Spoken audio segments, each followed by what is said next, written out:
బాల్యంలో కటిక పేదరికం అనుభవించిన హార్దిక్ పాండ్యా ఇప్పుడు కోటీశ్వరులు కూడా కలలు కనే లగ్జరీ లైఫ్ ని ఎంజాయ్ చేస్తున్నాడు.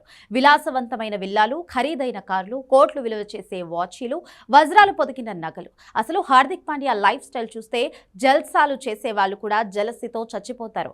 గుజరాత్ టైటాన్స్ కి 2022 సీజన్ లో టైటిల్ అందించిన హార్దిక్ పాండ్యా ఇప్పుడు ముంబై ఇండియన్స్ కి కెప్టెన్ గా వ్యవహరిస్తున్నాడు. గత నెల రోజుల్లో హార్దిక్ పాండ్యా బహిరంగంగా ఖర్చు చేసిన మొత్తం దాదాపు నటాషా స్ట్రాంకోవిచ్ తో విడాకులు తీసుకున్న హార్దిక్ పాండ్యా ఫిబ్రవరి 22న తన కొడుకు అగస్త్య పాండ్యాకి 4 కోట్ల విలువైన ల్యాండ్ రోవర్ డిఫెండర్ బెంజ్ కారుని బహుమతిగా ఇచ్చాడు.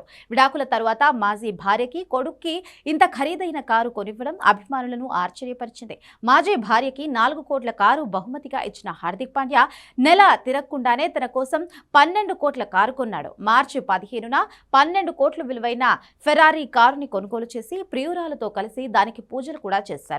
బరోడాలో పుట్టి పెరిగిన హార్దిక్ పాండ్యాకి ముంబై ఇండియన్స్ కెరియర్ ఇచ్చింది. ముంబై ఇండియన్స్ కి 10 లక్షలతో ఆడిన హార్దిక్ పాండ్యా ఇప్పుడు సీజన్ కి 16.35 కోట్లు తీసుకుంటున్నాడు. ముంబైలోని వాంఖడే స్టేడియం గ్రాండ్ స్టాఫ్ కి ఇటీవల తలా ఇచ్చాడు. T20 వరల్డ్ కప్ 2026 టోర్నీలో భాగంగా ముంబైలో జరిగిన మ్యాచ్లకు పిచ్, నెట్ సౌకర్యాలు అందించిన స్టాఫ్ కి ఇలా కృతజ్ఞతగా ఇలా చెక్స్ ఇచ్చాడు. ఇలా స్టాఫ్ కోసం దాదాపు ₹1,50,000 దాకా ఖర్చు చేశాడు. ఇది అతనికి చాలా చిన్న మొత్తమే కావచ్చు, కానీ ఎన్నో వందల కోట్లు సంపాదించిన వాళ్ళకి కూడా రాని ఆలోచన హార్దిక్ పాండ్యాకి రావడం, ఇలా వారి కష్టాన్ని గుర్తించడం చాలా గొప్ప విషయమని పలువురు ప్రశంసలు కురిపిస్తున్నారు.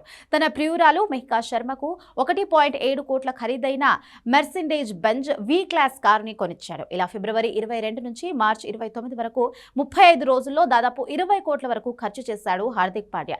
ఎక్కడ పుట్టాం, ఎలా పెరిగాం, ఎన్ని కష్టాలు పడ్డామనేది ముఖ్యం కాదు, ఎంత సంపాదించాం, లైఫ్ ని ఎలా ఎంజాయ్ చేశామన్నదే ముఖ్యమని హార్దిక్ పాండ్యా లైఫ్ స్టైల్ చూసి అర్థం చేసుకోవచ్చని ఫ్యాన్స్ కామెంట్స్ చేస్తున్నారు.